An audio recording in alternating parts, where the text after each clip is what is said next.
Este es el último episodio de la serie Como viendo al invisible, basada en lo que el autor a los Hebreos refiere sobre la vida de fe de Moisés. Y finalizaremos hoy con el siguiente título: Hay esperanza. Esto a partir del texto que nos toca hoy, que es Hebreos capítulo 11, verso 30, que dice: por la fe cayeron los muros de Jericó después de rodearlos 7 días.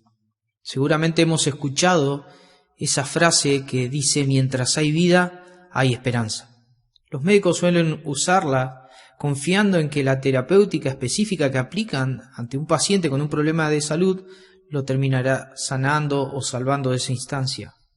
Otros la usan pensando positivamente que hay personas que pueden cambiar el curso de sus vidas, tomando decisiones pertinentes para lograr objetivamente ese cambio.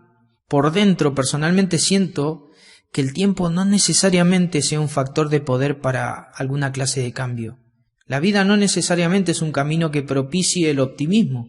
Muchas personas se encuentran sumidas en instancias de dificultades extremas, aún desde que nacen, y sus días solo pasan. No conocen ni el concepto de esperanza porque han nacido quizás en instancias de abandono, pobreza estructural y violencia. El sistema de este mundo no ofrece esperanza para ellos. El sistema muchas veces los condena a la desesperanza de quedarse ahí, solo siendo un número en la estadística que cualquier político de turno utilizaría para un fin de poder. ¿Qué clase de esperanza hay cuando alguien recibe un diagnóstico terminal o de una enfermedad incurable? ¿O qué esperanza tiene alguien tras las rejas? ¿O qué esperanza hay para alguien que sufrió abruptamente la pérdida de un familiar cercano? ¿No es cierto que a veces la vida parece más bien ser una desgracia para algunas personas? La tierra prometida por Dios al pueblo de Israel era espaciosa, tierra donde fluía leche y miel. Eso dijo Dios en Éxodo capítulo 3, versos 7 y 8. Esa era la habitación para la esperanza del pueblo de Israel después de salir libre por mano poderosa de Dios desde la tierra de Egipto. La fe que los expuso a la liberación era la misma que debían sostener en su derrotero en el desierto, mientras marchaban con esperanza a este lugar indicado por Dios. Pero como hemos aprendido, el desierto no estuvo exento de dificultades. Si fuera por el pueblo de Dios, Moisés debería haber abierto un departamento de defensa del consumidor, porque el pueblo de Israel manifestó su contrariedad ante las situaciones difíciles, quejándose y murmurando contra Dios. Y cuando uno llega a Números capítulo 14, verso 22, encontramos a Dios declarando a Moisés que ya fueron 10 veces en las que el pueblo le tentó en su murmuración. Y podríamos cargar todo el tintero contra las espaldas de los israelitas y mencionar cada una de las quejas, las cuales Dios soportó pacientemente, pero que trajo consecuencias a sus vidas.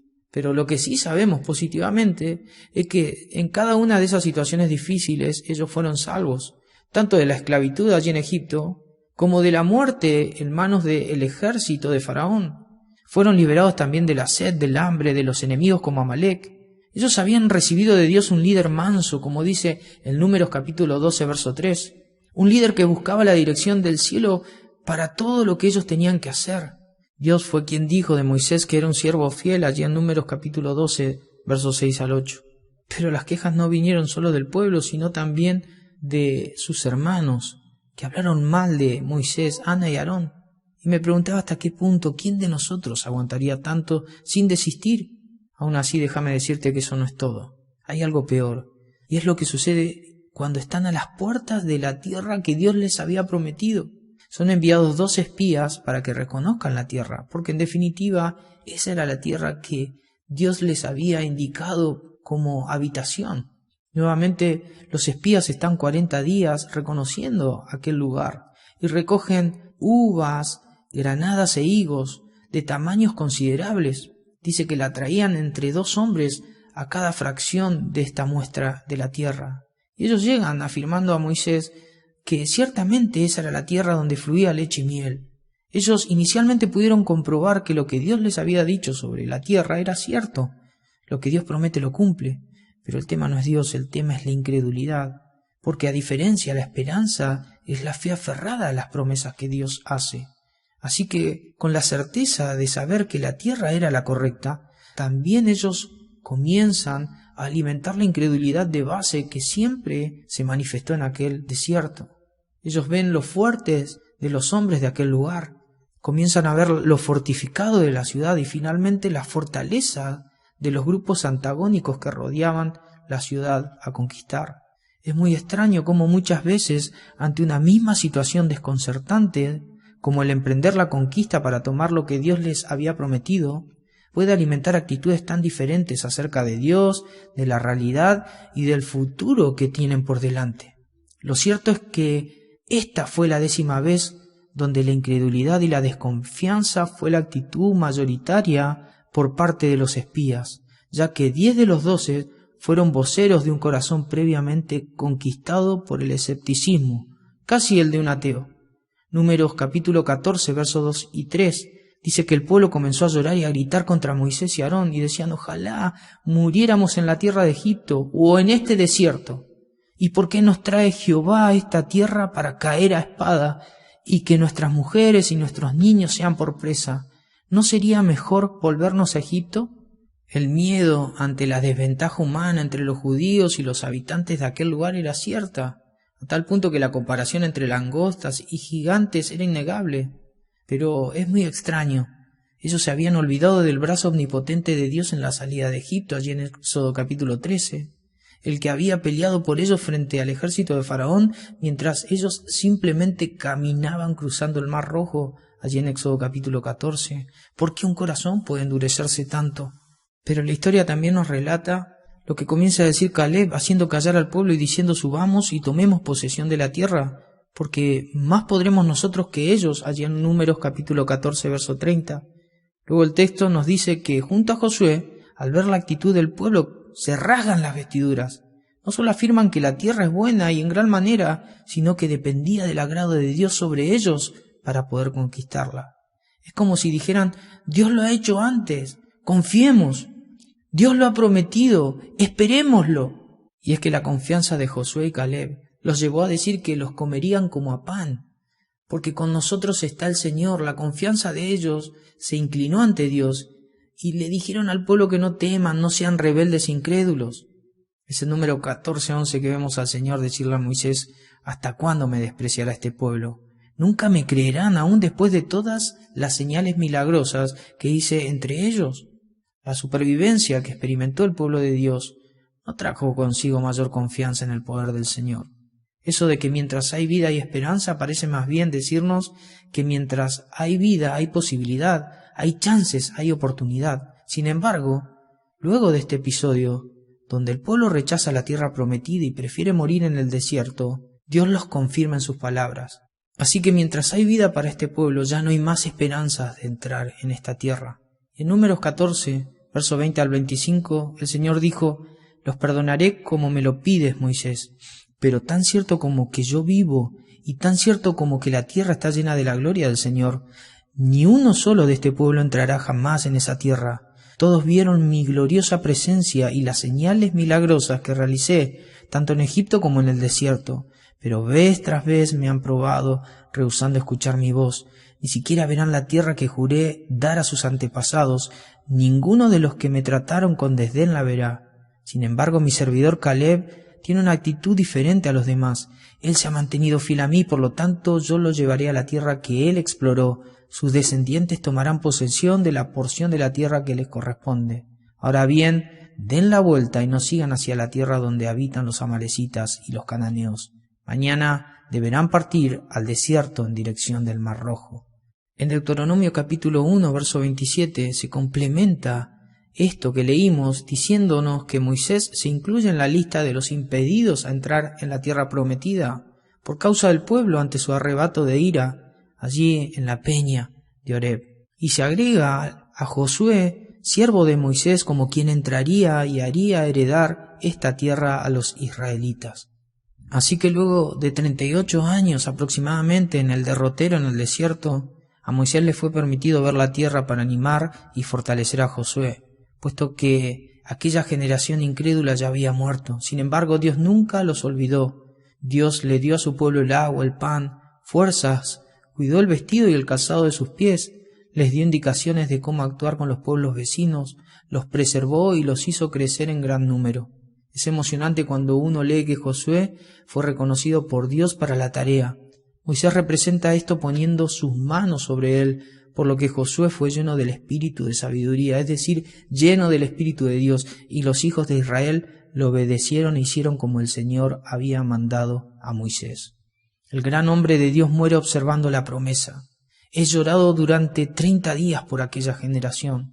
El relato a los hebreos esconde estos 40 años y resume todo a la entrada en Canaán por parte del pueblo, que esta vez estuvo dispuesto a escuchar al Señor y seguir a su siervo Josué, que nuevamente les daría la victoria por la fe.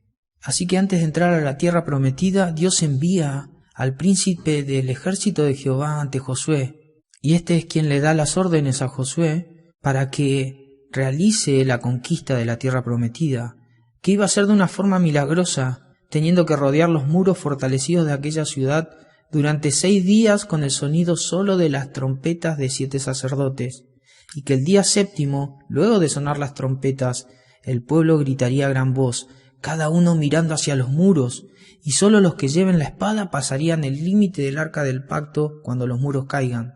Cada uno subiría derecho hacia adelante, sin retroceder, sin rendirse, con fe y con esperanza. Y en Deuteronomio capítulo 6 verso 20 se nos dice que así hizo el pueblo, y que el muro se derrumbó, y ellos fueron derecho hacia adelante y tomaron y conquistaron la tierra. Quizá ahora no podamos descubrir concretamente lo que sucedió o lo que hizo caer los muros de Jericó, un terremoto, un hundimiento o lo que sea. El escritor a los hebreos lo adjudica al poder de la fe, porque mientras hay fe, es entonces que hay esperanza. Esta es la esperanza que no avergüenza, dice Pablo en capítulo 5, verso 5 de Romanos. Literalmente significa que esta esperanza no defrauda, principalmente por 3 razones. No defrauda porque se basa en el poder de Dios, y Dios nunca defrauda a los que en Él depositan su confianza.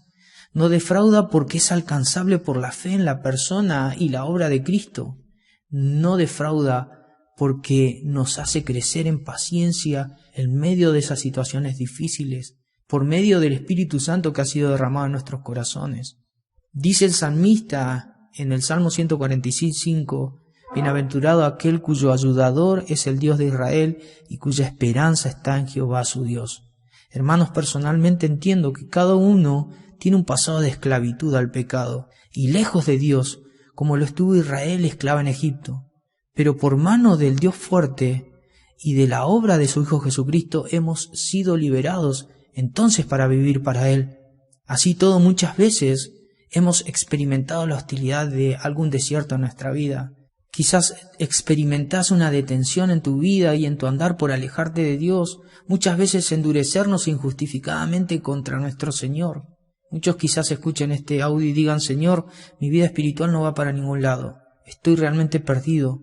Bueno, hermano, el desierto no es la tierra prometida, pero sin Dios nadie puede llegar a ningún lado. Es seguro que necesitas arrepentirte y volver al Señor, volver a la comunión, volver al encuentro con el pueblo de Dios, volver. Pero ¿qué sucede cuando frente a nuestros ojos está el propósito de Dios y se requiere fe para alcanzarlo tras el muro de cualquier dificultad? Justo ahí hay que detenerse, justo ahí hay que dejar de creerle a Dios. Muchos escritores afirman que el varón o la mujer que viven conforme al propósito de Dios son aquellos que han alcanzado la meta aún antes de haber llegado a la misma. Esto no se trata simplemente de vivir, tiene que ver con anclarse a lo profundo del autor de la vida. Es una meta más alta, una meta cuyo fin es sujetarnos a Dios aún antes de obtener lo que esperamos. Una meta que nos ayuda a depender de Dios para obtener lo que esperamos y finalmente una meta que nos enseña a ser agradecidos a Dios luego de que Él nos haya hecho obtener lo que esperábamos, alcanzar ese propósito. Dice en Jeremías capítulo 29, verso 11 al 13, pues yo sé los planes que tengo para ustedes, dice el Señor. Son planes para lo bueno y no para lo malo, para darles un futuro y una esperanza. En esos días, cuando oren, los escucharé. Si me buscan de todo corazón, podrán encontrarme.